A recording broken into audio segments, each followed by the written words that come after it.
Selamat pagi, salam damai sejahtera bagi kita semua. Tuhan Yesus mengasihi kita, Tuhan Yesus mencintai kita, ya, Tuhan Yesus pelihara kita. Saudaraku, sebelum kita berdoa, mari kita merenungkan firman Tuhan. Ya.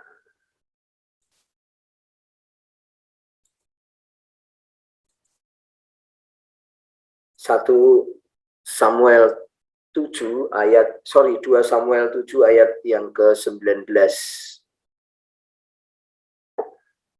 Samuel 7 ayatnya yang ke-19. Saya memberi judul ini, Tuhan memberkati dengan generasi masa depan. Ya. Dan hal ini masih kurang di matamu, ya Tuhan Allah.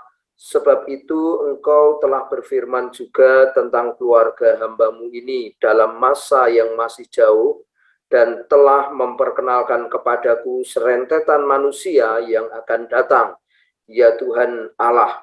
Bapak Ibu Saudaraku, ini firman Tuhan ini mengagetkan saya. Ya, firman Tuhan ini menggairahkan saya. Firman Tuhan ini, saudaraku, sekaligus mengingatkan bagaimana Tuhan memanggil saya.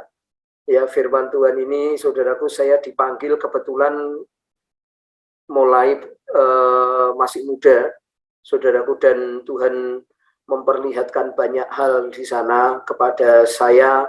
Saya sangat bersyukur sekali. Ya, saya tidak tahu dulu, seringkali pengkhotbah itu berkata, Anda bersyukur dipanggil Tuhan pada waktu Anda masih pelajar, pada waktu Anda masih mahasiswa, gitu ya. Saudaraku, pengkhotbah dulu sering saya dengar begitu, dan pada waktu saya diomongi begitu, saya belum bersyukur. Ya, saya belum mengetahui, saudaraku, bahwa itu berkat yang luar biasa. Tapi setelah saya menjadi 50 tahun ini, saya melihat, wah, luar biasa sekali. Benar-benar Tuhan itu Tuhan yang hebat, Tuhan yang dahsyat, Tuhan yang betul-betul merubah hidup saya. Saudara ya, saya tidak perlu, saudaraku, mengalami satu kehidupan yang di luar Tuhan, yang saya nilai tidak lebih baik dari di dalam Tuhan. Saya di dalam Tuhan benar bahwa saya mungkin tidak selalu berkelimpahan, tetapi saya bersyukur.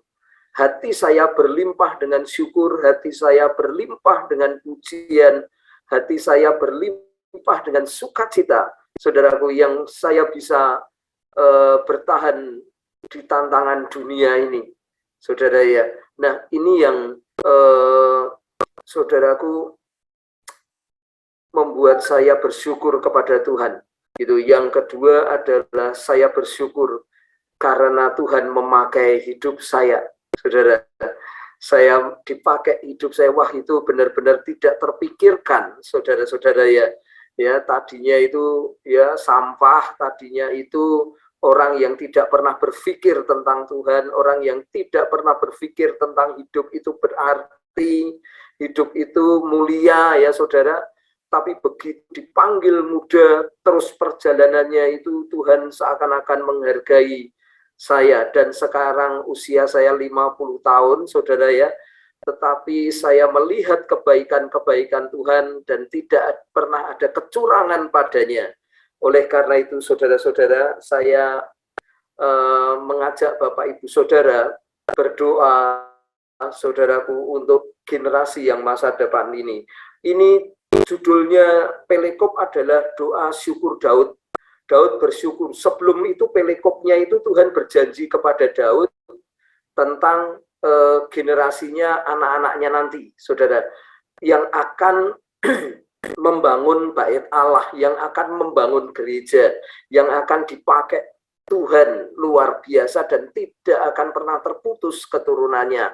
Nah, Bapak Ibu Saudara yang saya kasihi, pada waktu Daud merenung demikian, saudaraku, dan dia melihat, saudaraku, bahwa Tuhan memberkati dia dengan generasi yang akan datang. sebelum generasi itu ada, Daud telah melihat, Daud telah percaya kepada Tuhan tentang penglihatan itu, bahwa generasi yang akan datang itu luar biasa. Generasi yang akan datang dari keturunannya itu akan kokoh di tahta Daud, saudaraku. Dan generasi dari generasinya lahir juru selamat. Daud mengetahui, Daud diberitahukan kepada Tuhan. Saudaraku, ini yang harus dikerjakan oleh kita, saudara ya. Ini yang dikerjakan. Kita mesti raih generasi muda, kita mesti raih generasi masa depan, saudaraku. Dan sudah bisa kita lihat dari sejak sekarang. Kita harus kerjakan itu, saudaraku, generasi muda itu kita minta. Dan seperti Daud, saudaraku, dia sudah melihat dari sejak awalnya. Bahkan itu belum terjadi, dikatakan kepada Daud, saudaraku. Masih jauh, Tuhan telah memperlihatkan kepadaku serentetan manusia yang akan datang. Saudaraku, betapa Daud memiliki penglihatan yang tajam masa depan. Kita mesti minta kepada Tuhan dan memberi ruang kepada generasi masa depan ini, Bapak Ibu Saudara, penerus-penerus kita.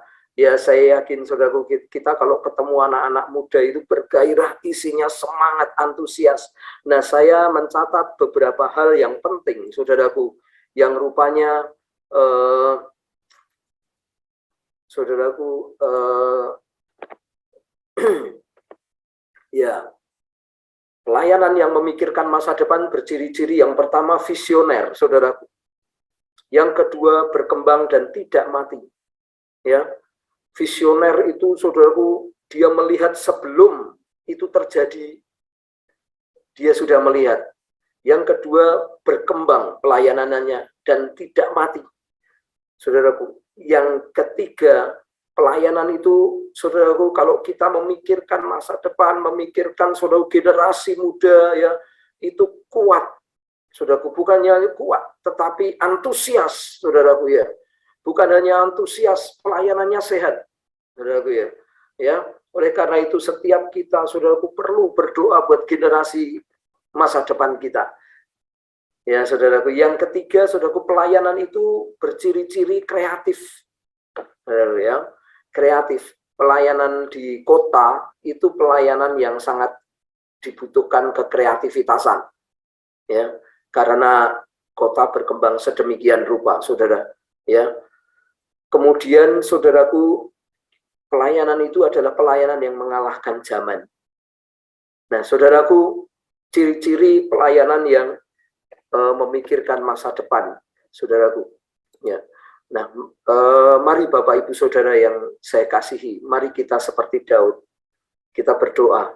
Mungkin kita sudah senior, mungkin kita sudah senja, saudaraku, mungkin kita pertengahan, saudaraku ya, tetapi kita perlu berdoa bagi generasi muda.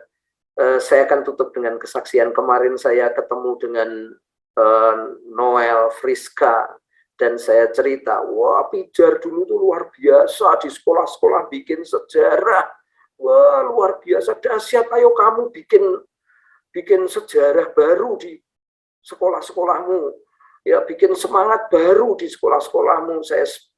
Saya semangati dan saya ikut semangat, saudara.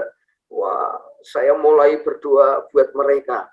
Dan saya yakin, saya sharing, saudara, kepada teman-teman, yuk kita pikirkan, kita doakan masa depan pelayanan dengan berdoa bagi generasi yang akan datang.